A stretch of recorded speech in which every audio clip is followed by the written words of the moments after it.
Oiê, eu sou a Letícia Marques, uma das repórteres aqui da S1 Live, e hoje eu tô aqui com muitas informações para vocês, mas antes de começar eu gostaria, claro, de pedir um pouquinho de desculpa porque eu tô com essa voz um pouco rouca, já que aqui no Rio de Janeiro o tempo tá um pouco frio, um pouco calor, e aí faz isso comigo. Mas enfim, gente, antes de começar eu gostaria de pedir para que vocês compartilhassem essa live com todo mundo.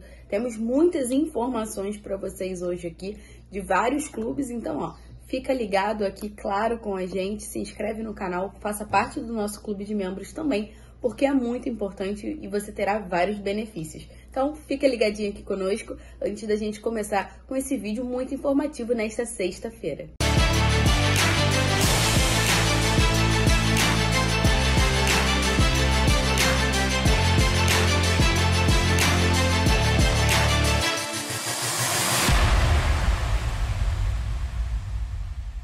Para você que acompanhou o vídeo de ontem, você tá ligado que no Flamengo o momento é um pouco turbulento nos bastidores, principalmente naqueles corredores da Gávea, que é a sede social do clube. Algumas informações aconteceram nas últimas semanas e a gente trouxe para vocês aqui nos canais da S1 Live, né, durante as lives ou também nos conteúdos aqui, como aconteceu ontem.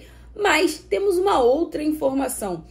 No início dessa tarde, um grupo de sócios do Flamengo, entre eles alguns ex-presidentes, enviaram um documento, né, uma carta ao conselho diretor do clube, fazendo duras críticas à gestão de Rodolfo Landim, né?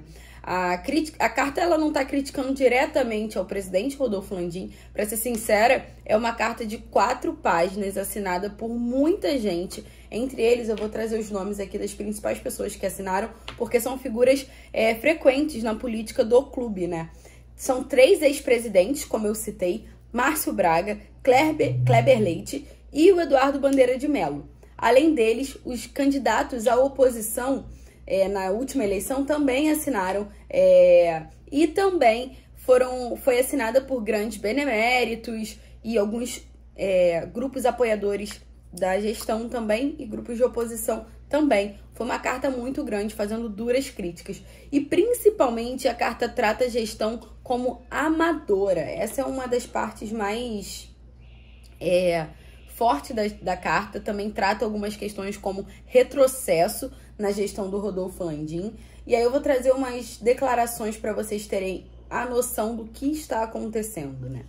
Abre aspas para uma parte da carta, né?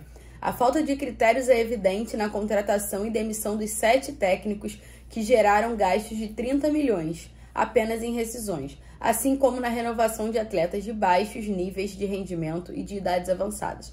Resultado de um processo de tomada de decisão que a cada dia se demonstra disfuncional. Não é por acaso o arquivamento das propostas de profissionalização do clube. O Flamengo está viciado em amadorismo. Essa é uma parte que chama atenção na carta, mas eu também queria pontuar outros tópicos, além dos que eu já citei, né? A mensagem relembra a saída dos 3 conselheiros que deixaram recentemente o conselhinho, né? Que é o Conselho de Futebol. Se você acompanhou a S1 Live, você viu que eu trouxe todos esses detalhes no vídeo de ontem. Então, se você não viu, volta lá aqui no canal para você ver também, mas eu vou recapitular um pouquinho, né? O Conselho de Futebol, que era formado por 5 pessoas, ele já não é mais. Agora é só uma dupla formada por Marcos Braz e Diogo Lemos. Isso porque o BAP, né, que é o Luiz Eduardo Batista, o Deco e também o Fábio entregaram seus cargos no conselhinho nas últimas 2 semanas. Isso evidencia, claro, as divergências políticas que estão acontecendo dentro do Flamengo, que a situação no clube está turbulenta. Então, é mais um motivo e essa carta corrobora e reforça tudo o que está acontecendo nesse momento de crise no Ninho do Urubu e também na Gávea. E a carta, como eu disse, ela fala sobre essas recentes saídas dos 3 de 5 integrantes do Conselhinho, que, segundo os assinantes da carta, tinha a função apenas de servir de instrumento de influência do presidente do Conselho de Administração sobre o futebol. Resumindo, quem assinou a carta diz que o Conselhinho só existe para que o Luiz Eduardo Batista, que é o BAP, tenha acesso a determinadas decisões do Departamento de Futebol. Como eu citei, o BAP deixou o Conselhinho na última quinta-feira, ontem. Então agora a gente vai ver o que vai acontecer, né? E claro, a carta faz críticas ao setor, né? Eu tô olhando aqui pro lado para ler as aspas da carta.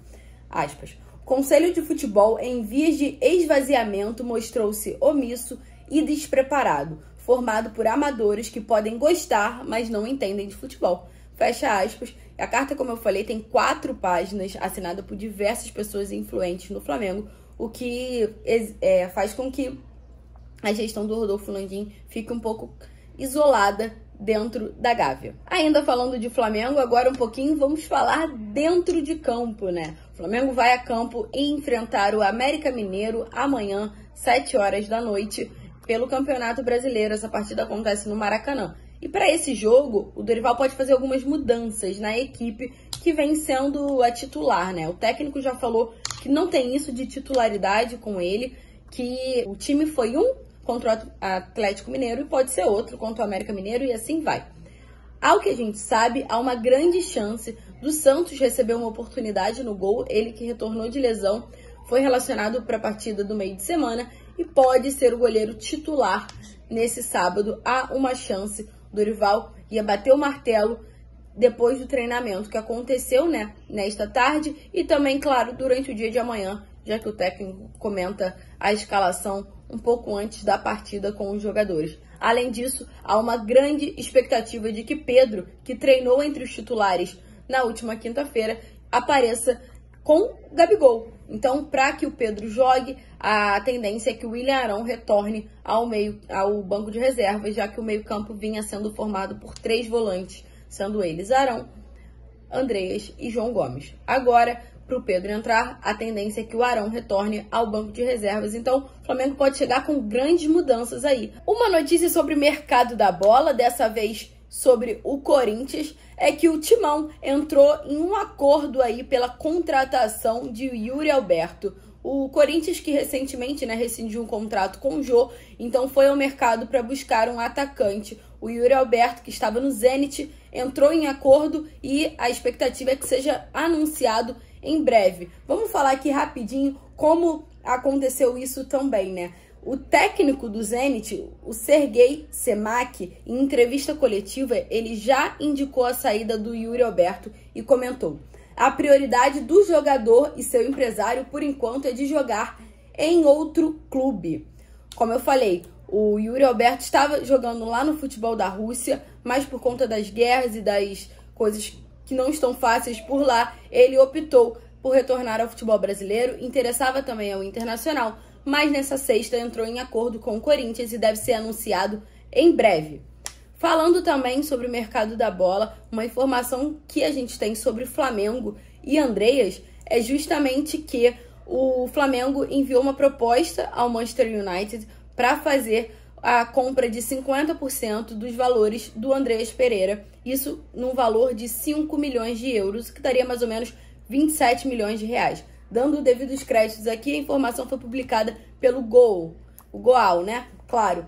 E aí, a expectativa é que o Flamengo tente, né? Porque, assim, o jogador, ele quer permanecer no clube, o Flamengo tá tentando, o próprio Marcos Braz, em entrevista à ESPN, falou sobre isso, que o Flamengo tenta uma alternativa, mas não é fácil, porque o Andrés tem um custo muito alto, um valor muito alto, e não se sabe se o Manchester vai topar vender, né, reduzir muito isso, o que seriam 50% dos direitos por 5 milhões de euros, o que daria, como eu comentei, menos de 30 milhões de reais. Então essa é a alternativa do Flamengo. Se o Manchester United vai aceitar ou não, são cenas dos próximos capítulos. Mas lembrando que o contrato do Flamengo de empréstimo com o jogador se encerra no dia 30 de junho. Então, teremos uma contagem regressiva aí.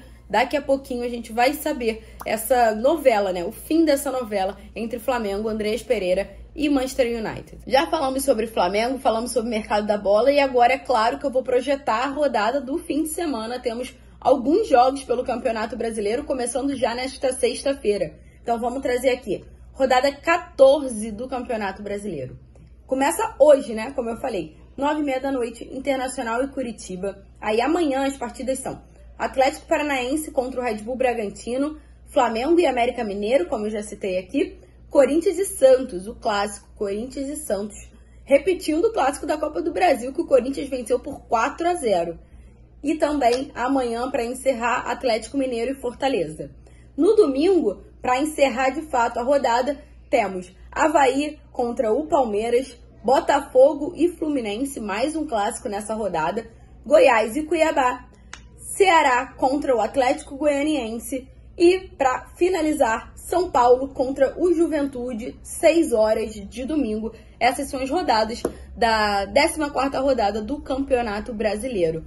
Para você que nos acompanhou, eu fico muito feliz. Peço para que vocês compartilhem o vídeo, mande para todo mundo, joga no grupo dos amigos, faz a S1 Live crescer cada vez mais, faz com que o YouTube indique cada vez mais o nosso conteúdo para outros torcedores. Então, meu muito obrigada e boa sexta-feira para vocês.